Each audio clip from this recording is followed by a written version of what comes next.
Greetings and salutations, people. This vehicle has not been driven for 3 weeks.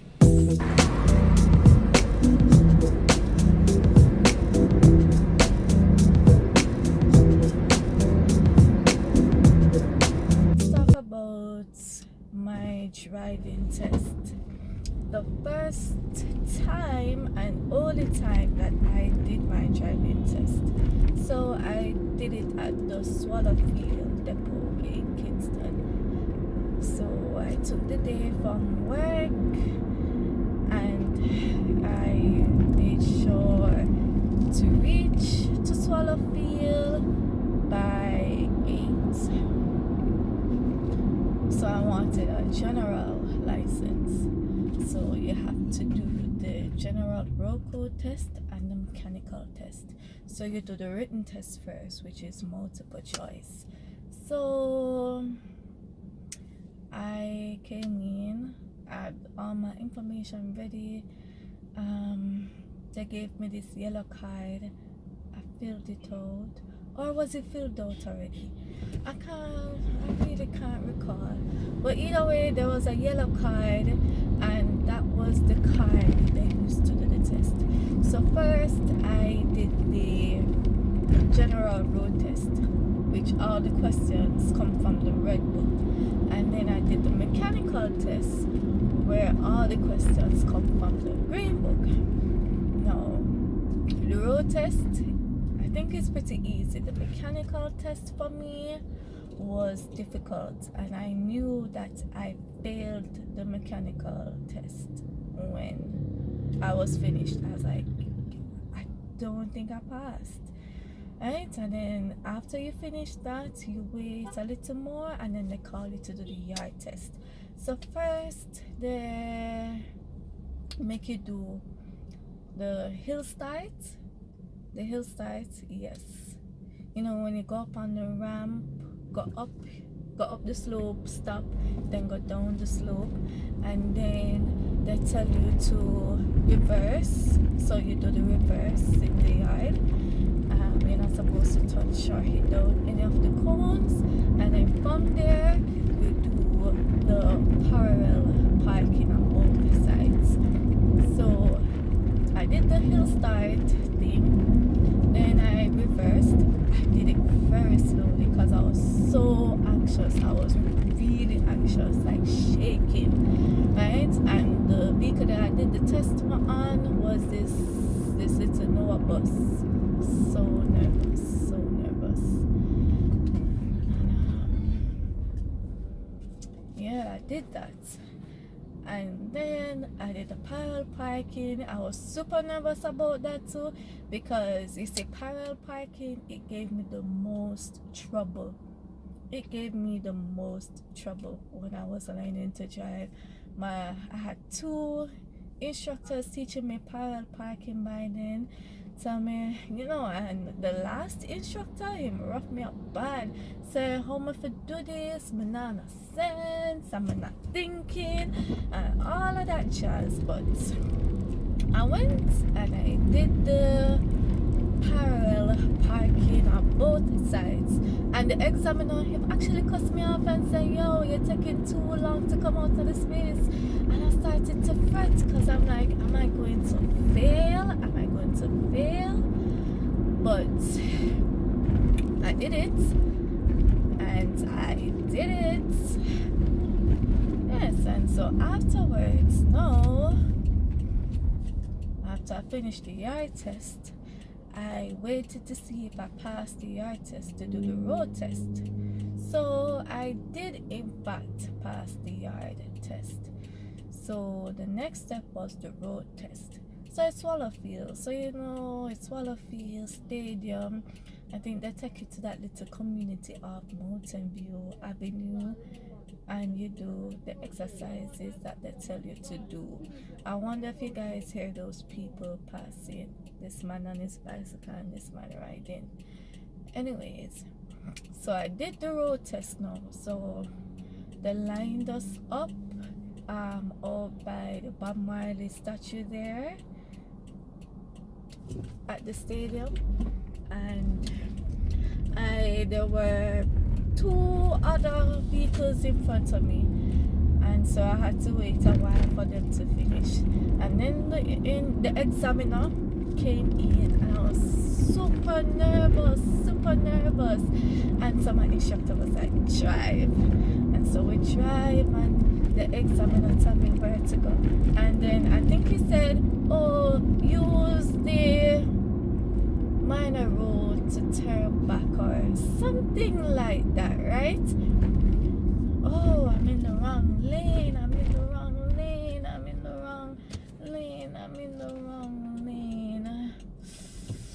Oh, bad judgment. That's not good when you're driving, you know. Oh. And see, this taxi man cut in front of me. It's the worst. Ooh. Is it that I did not drive this vehicle for nearly 3 weeks? Why I am so out of sorts? I don't know. Back to the story. So, right. So, I don't even remember what happened, to be honest. So, he was like, oh, use some road to turn back. And I did it. And that was it. Like, I kid you not, him just asked me to do that one thing, and that was it. Because, you know, I saw like other examiners with this other girl. I think she was driving the AA vehicles, you know, those yellow vehicles I used to driving around Kingston, Jamaica Automobile Association or something to that effect, yeah. And her exam took a long time. She was just driving all over the place. And I was like, is that going to be me? But it wasn't me. The man told me to do one thing, and you know, we headed back to stadium, and that was it. No, that's a lie. That wasn't it, because I failed my mechanical test. And mind you, my learners expired on July 16, and the driving exam was July 16. So I was like, I can't get a new learners just to do over the mechanical test. And so I had to pay for another exam, because you know you have to go to the tax office to pay for another exam. So this man, he actually went to the tax office for me to buy another exam. Of course I have to pay him a little extra, and then he came back after a while, and my driving instructor spoke to whoever, and then I was able to do over the mechanical exam. Like, and to this day I don't even know how I passed that mechanical exam. I mean, at the time, I wasn't very interested in the mechanical examination. I just wanted a general license, because my father drives a pickup, and I could not drive his pickup without having a general license, because you can't drive a pickup with a private license, you know. And yeah, sometimes I have to drive the pickup. So yeah, so it took me so long. I think from grade 12 I've had a learner's license, and a tried instructor stop, next instructor stop. I think I've had over 7 driving instructors, and I find fault with all of them. I mean, either one chat too much, one chat people business too much, one too rough, one coming like them more, you know, get a little too close to me. I had all sorts of excuses, and then by the time you know it, I'm like 25 and I still don't have a license. And I'm thinking to myself, you are playing, you need a license. And so I just said, you know what, I don't care what it is. Even if I don't like the instructor, I am just going to shut up, stop making excuses, and get this license. And that's what I did.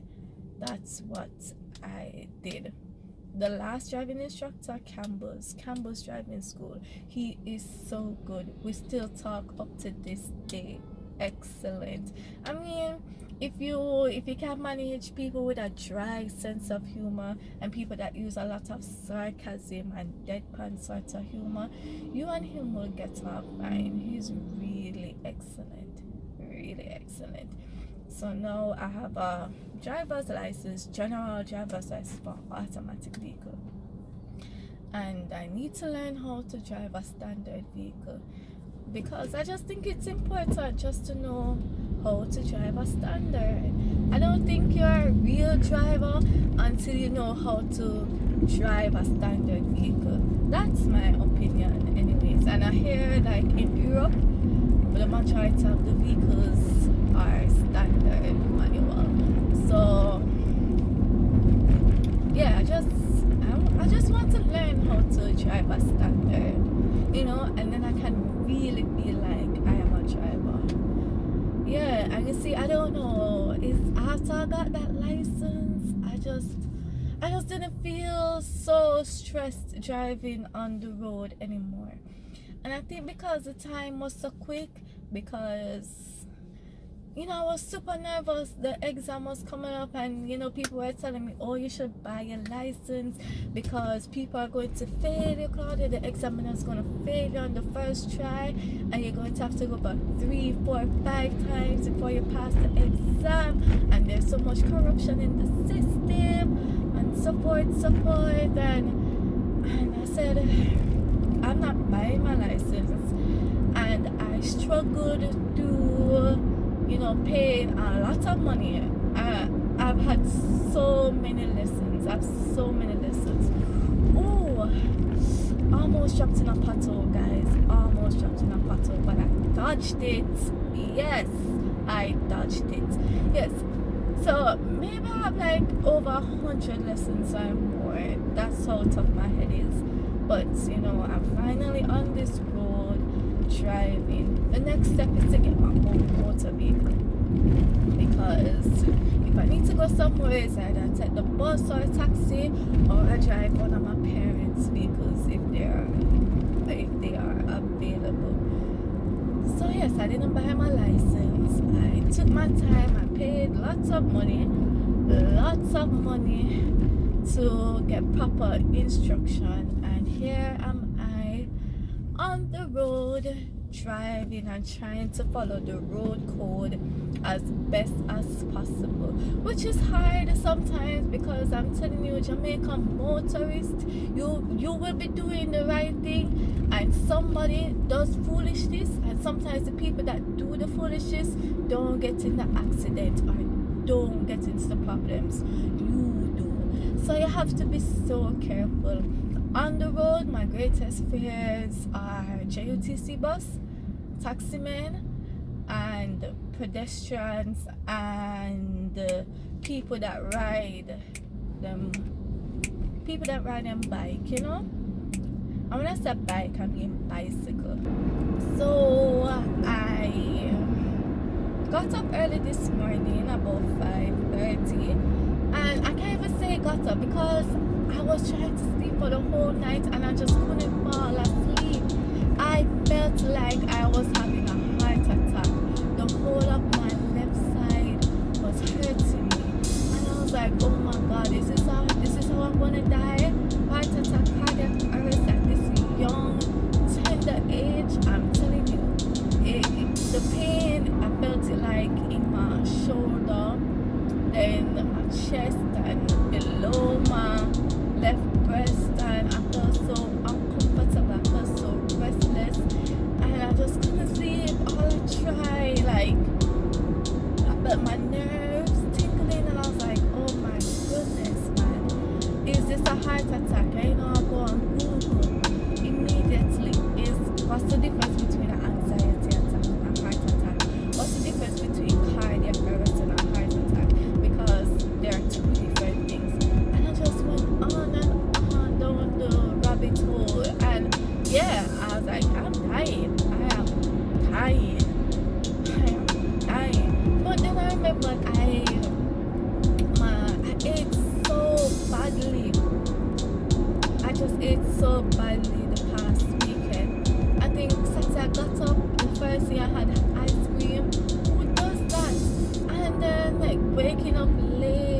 going to bed late. So of course I'm gonna have indigestion. Duh. So that's what happened, you know? Upset stomach, indigestion, acid reflux, heartburn, and the symptoms they're similar to a heart attack. So yeah, that's why I couldn't sleep all night. Gas, belching, the pain under my left breast. It's the indigestion. It's the indigestion. Indigestion. How do you say it? Comment down below. But yeah, and that's what it is. So it's so important why you have to. Scientists say that sleep scientists say that you really should be getting up at the same time every day. And I really believe that it's true because you know your body have a rhythm, and when you're sleeping late, sometimes it's like you get thrown off. That happens to me. I don't know if it happens to anybody else. You know, and you have so many sleeping disorders out there. And in Jamaica, a lot of people don't think that sleeping disorders are a thing, but they are a thing. We have a major problem with corruption in Jamaica, and a lot of people from the bottom man to the top man will encourage you to do backdoor things, be corrupt, you know, because their excuse is, oh, the system is already that way and you can't get. But sometimes you just don't have to be that person, you know. You don't have to be that person. You don't have to bribe somebody. You don't have to grease somebody's palm. You don't have to try and dodge the system. You know, sometimes you can conform. You know, and especially driving in Jamaica, you find that a lot of people, they don't know the road code. Them just can operate a little motor vehicle and that's it. And then they just don't know the road code. They don't even know the first rule of the road, which is pretty bad. Ask them which side of the road Jamaicans drive on, they can't tell you. Ask you what you're supposed to do when you're going out to a major road from a minor road. Who has the right of ways, where, what these signs mean. They don't know. And that's why we have a lot of car accidents in this country. And just the general indiscipline of Jamaican people. You know, and the indiscipline comes out in everything that we do, including our driving. And I think the driving in Jamaica is also a reflection of our society. We're very aggressive, full of rage, full of anger, full of bitterness, filled with hopelessness. And it comes out in the way how we drive. Talk the truth. Yes, somebody talk the truth. That's how it comes out.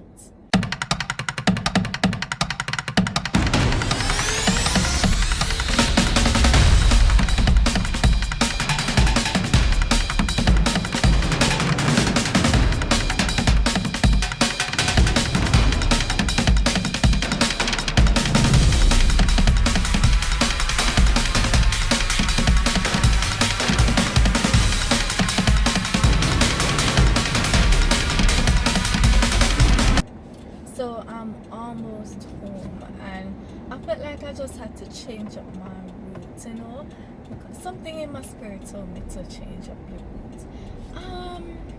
And it's good, you know. I don't think it's good to drive the same route every day, you know, because people will study you.